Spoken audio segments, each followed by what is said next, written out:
Om Shri Sainathay Namaha. Shri Sai Satcharitra. The Wonderful Life and Teachings of Shri Sai Baba. Chapter 46. Baba's Gaya Trip. Story of Goats. This chapter describes Shama's trip to Kashi, Prayag and Gaya, and how Baba, in the form of his portrait, was there ahead of him. It also describes Baba's reminiscence of the past births of the two goats. Preliminary. Blessed, O Sai, are your feet, blessed is your remembrance, and blessed is your darshana, which frees us from the bond of karma. Though your form is invisible to us now, still if the devotees believe in you, they get living experiences from you. By an invisible and subtle thread, you draw your devotees from far and near to your feet and embrace them like a kind and loving mother. The devotees do not know where you are, but you so skillfully pull the wires that they ultimately realize that you are at their back to help and support them. The intelligent, wise and learned folk fall into the pit of the samsara on account of their egoism, but you save by your power the poor, simple and devout persons.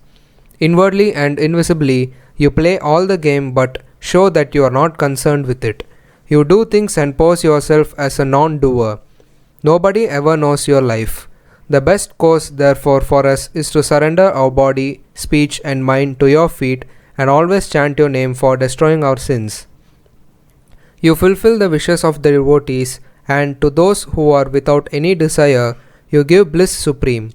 Chanting your sweet name is the easiest sadhan for devotees. By this sadhan, our sins, rajas and tamas qualities will vanish, the sattva qualities and righteousness will gain predominance, and along with this, discrimination, dispassion and knowledge will follow. Then we shall abide in ourself and our Guru, who are one and the same. This is what is called complete surrender to the Guru. The only sure sign of this is that our mind gets calm and peaceful. The greatness of this surrender, devotion and knowledge is unique, for peace, non-attachment, fame and salvation, etc. come in its train. If Baba accepts a devotee, he follows him and stands by him day and night, at his home or abroad. Let the devotee go anywhere he likes. Baba is there ahead of him, in some form in an unconceivable manner. The following story illustrates this. Some time after Kakasaheb Dikshit was introduced to Sai Baba, he decided to perform the thread, that is, Upanayan ceremony of his eldest son Babu at Nagpur.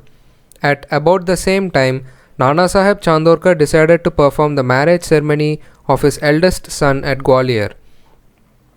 Both Dikshit and Chandorkar came to Shiridi and lovingly invited Baba for these functions. Baba asked them to take Shama as his representative. When he was pressed to come in person, Baba told them to take Shama with them and that after doing Banaras and Prayag, he would be ahead of Shama. Now mark these words, for they show Baba's all-pervasiveness. Taking the permission of Baba, Shama decided to go to Nagpur and Gwalior for these functions and ceremonies and thence to Kashi, Prayag and Gaya. Appa Kote made up his mind to accompany him. They both went first to Nagpur for the thread ceremony.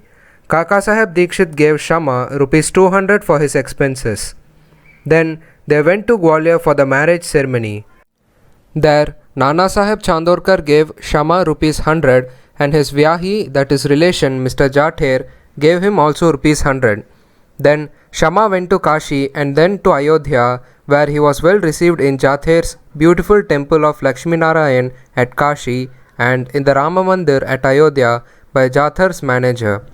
They, that is Shama and Kote, stayed for 21 days in Ayodhya and 2 months in Kashi. Then they left for Gaya. In the train, they felt a little uneasy on hearing that plague was prevailing in Gaya. At night, they alighted at Gaya station and stayed in the Dharmashala. In the morning, the Gayawala came there and said, "The pilgrims have already started. You better make haste." Shama casually asked him whether there was plague in Gaya. "No," said the Gayawala. "Please come without any fear or anxiety and see yourself."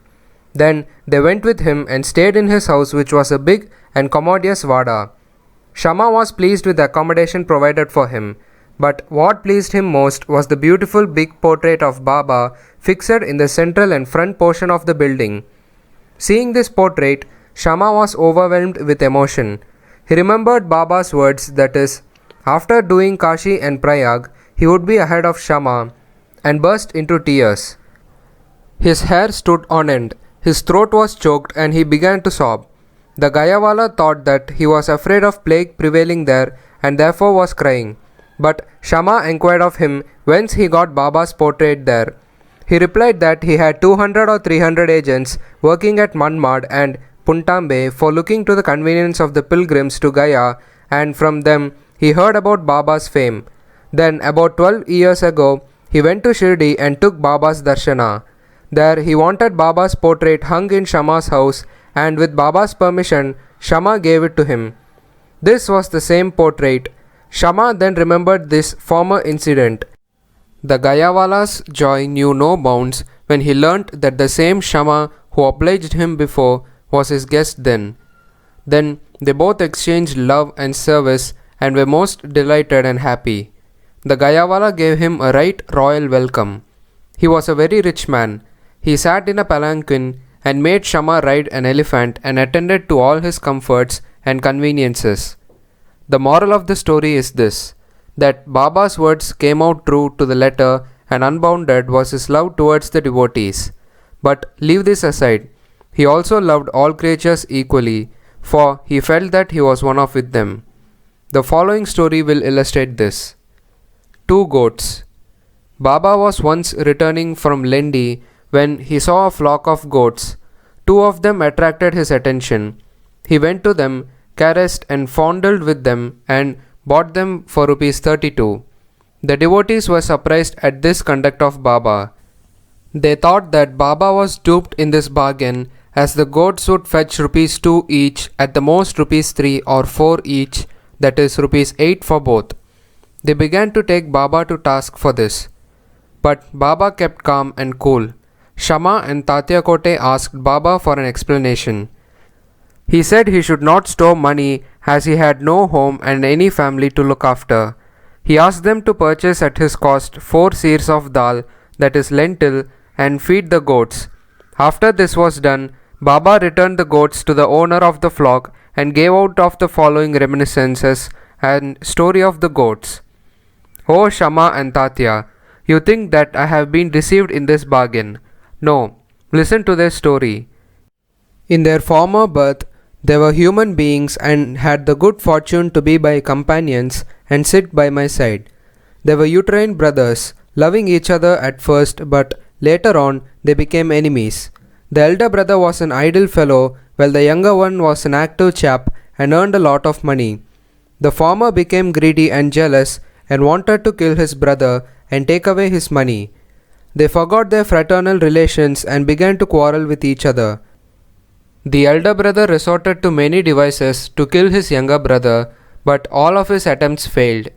Thus, they became deadly enemies, and finally on one occasion, the elder brother gave a deadly blow with a big stick on the latter's head, while the latter struck the former with an axe, with the result that both fell dead on the spot. As the result of their actions, they were both born as goats. As they passed by me, I at once recognized them. I remembered their past story. Taking pity on them, I wanted to feed them and give them rest and comfort, and for this reason I spent all the money for which you reprove me. As you did not like my bargain, I sent them back to their shepherd. Such was Sai's love for the goats. Bow to Sri Sai. Peace be to all.